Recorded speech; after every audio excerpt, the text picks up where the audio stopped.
Amerika Serikat dan Israel kembali meningkatkan serangan militer terhadap Iran, namun kali ini dengan pendaratan pasukan darat Amerika Serikat di wilayah Iran. Donald Trump kalah kembali dari Beijing, namun tanpa terobosan terkait Iran, tanpa komitmen konkret dari Tiongkok untuk menekan Teheran. Dan tepat saat ini, New York Times menerbitkan sebuah artikel yang benar-benar mengubah seluruh logika perang dengan Iran. AS dalam beberapa hari ke depan mungkin akan memulai operasi khusus darat di wilayah Iran untuk merebut bahan nuklir. Dan ini penting karena banyak yang memang menunjukkan bahwa tepat setelah kunjungan ke Beijing, tepat setelah KTT dengan Xi Jinping, Trump akan kembali ke perang yang sebenarnya. Bukan serangan udara, tetapi justru operasi darat dengan melibatkan pasukan khusus. Secara umum, semua detail tentang topik ini akan kita bahas sekarang. Nama saya Alexei Pichi. Mari kita bahas topik ini bersama-sama, tapi sebelum kita mulai, saya mohon kalian untuk subscribe channel ini, like videonya, tulis komentar apapun, dan tolong juga subscribe ke kanal Telegram saya, Pichi News. Linknya ada di deskripsi video ini. Di sana kami mempublikasikan berita-berita terbaru begitu kami menerimanya. Jadi, media Amerika dengan mengutip sumber-sumber menyebut bahwa Trump, setelah gagalnya negosiasi dengan Tiongkok mengenai Iran, memutuskan untuk mengambil tindakan aktif. Hal ini sudah lama dibicarakan. Amerika Serikat dan Israel siap untuk melakukan operasi darat di Iran. Jika ini terjadi, ini akan menjadi pertama kalinya pasukan darat Amerika dikerahkan di wilayah Iran dalam perang ini. Ini akan menjadi eskalasi nyata pertama jika tidak menghitung operasi udara. Dan mari kita bahas mengapa hal ini terjadi sekarang, apa yang ada di baliknya, dan seberapa realistis kemungkinan ini. Mari kita mulai dari pertanyaan utama. Untuk apa sebenarnya operasi darat ini? Untuk Donald Trump. Jawabannya hari ini diberikan oleh Pusat Studi Strategis dan Internasional di Washington. Dan selanjutnya saya akan mengutip.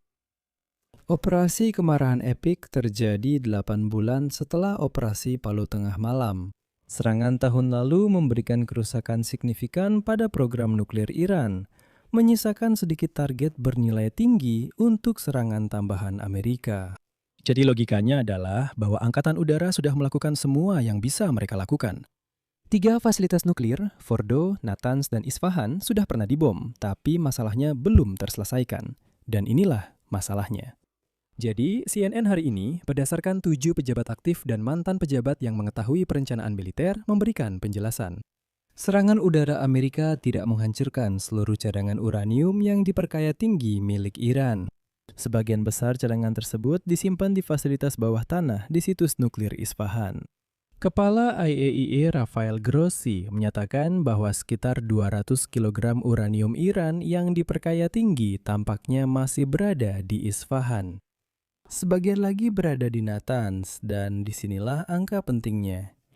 200 kg uranium yang diperkaya tinggi. Menurut data IAEA, jumlah ini cukup untuk sekitar 10 hulu ledak nuklir, dan Iran menolak untuk menyerahkan cadangan tersebut. Mengapa Angkatan Udara dan Serangan Udara tidak bisa menyelesaikan masalah ini sendirian? Serangan udara Amerika saja tidak bisa menembus terowongan di Isfahan. Pertama-tama, karena fasilitas tersebut tidak memiliki lubang ventilasi, seperti beberapa fasilitas nuklir Iran lainnya, yang berfungsi sebagai titik lemah bagi gudang tersebut. Dan pada bulan Juni tahun lalu, ketika orang Amerika membom fasilitas nuklir ini, mereka berhasil menembusnya justru ketika mereka mengenai ventilasi tersebut. Namun, dalam kasus Isfahan, bom-bom itu tidak mengenai sasaran yang diinginkan. Terowongan-terowongan itu sangat dalam. Di atasnya terdapat lapisan batuan, dan di bawahnya terdapat uranium dalam bentuk gas yang dimasukkan ke dalam silinder baja khusus. Jadi, tentu saja pengeboman bisa dilakukan terus-menerus, tapi masalahnya tidak akan pernah selesai. Dan disinilah hal yang paling menarik dimulai. Pusat Studi Strategis dan Internasional di Washington menerbitkan citra satelit dan menjelaskan bahwa Iran, sejak serangan udara dalam operasi Midnight Hammer tahun lalu, telah melakukan penggalian di pintu masuk lama terowongan di dekat fasilitas nuklir bawah tanah Isfahan. Artinya, Iran sendiri membersihkan terowongan dan tetap berusaha mencapai fasilitas nuklir tersebut. Ini berarti mereka mengambil uranium yang sangat diperkaya itu. Artinya, mereka sudah memiliki akses ke sana, dan inilah ketakutan utama Washington. Jika uranium jatuh ke tangan kepemimpinan baru Iran, penerus Khamenei yang terbunuh di jam-jam pertama perang, maka prosesnya akan benar-benar tidak terkendali. Karena sekarang kekuasaan di negara itu sepenuhnya berada di tangan Korps Pengawal Revolusi Islam tanpa adanya unsur-unsur moderat yang menjadi penahan, seperti yang terjadi sebelumnya. Sekarang semuanya, kekuasaan sepenuhnya di tangan militer dan para militer ini jelas-jelas tidak ingin bahkan bernegosiasi dengan orang Amerika.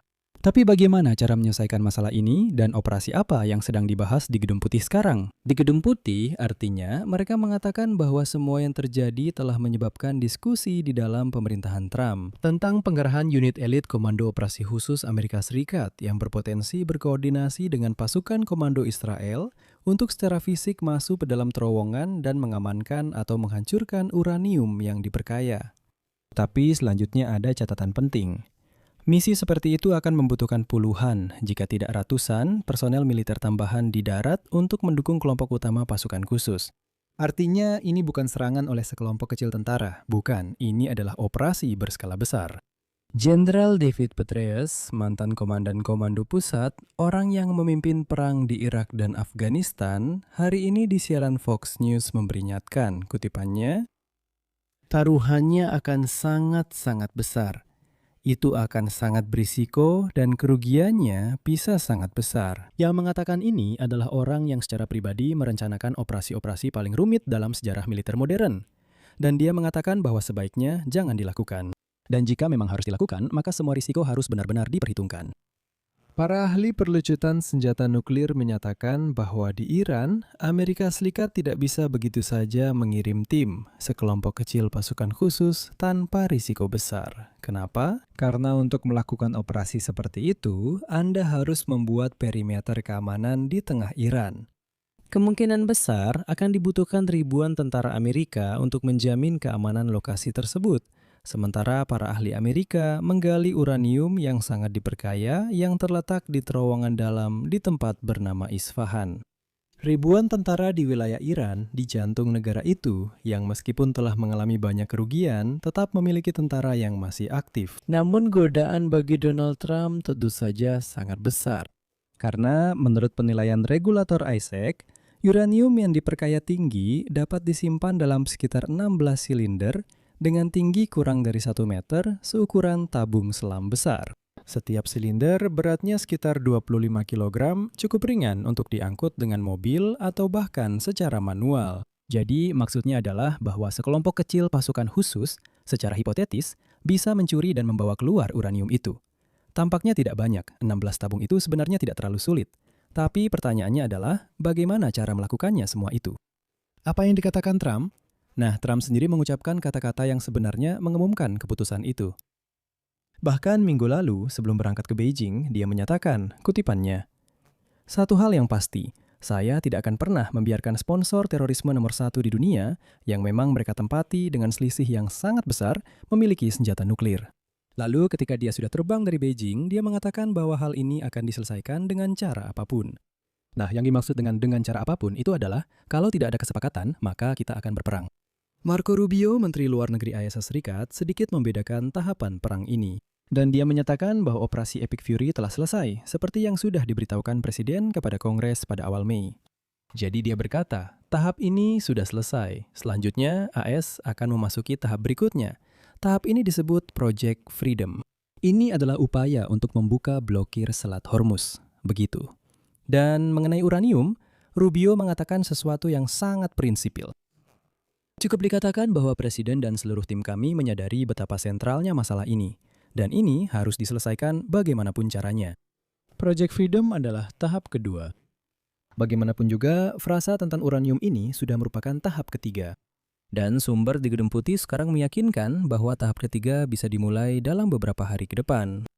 Sementara itu Tiongkok yang seharusnya membantu, ya mereka berharap begitu, sama sekali tidak membantu.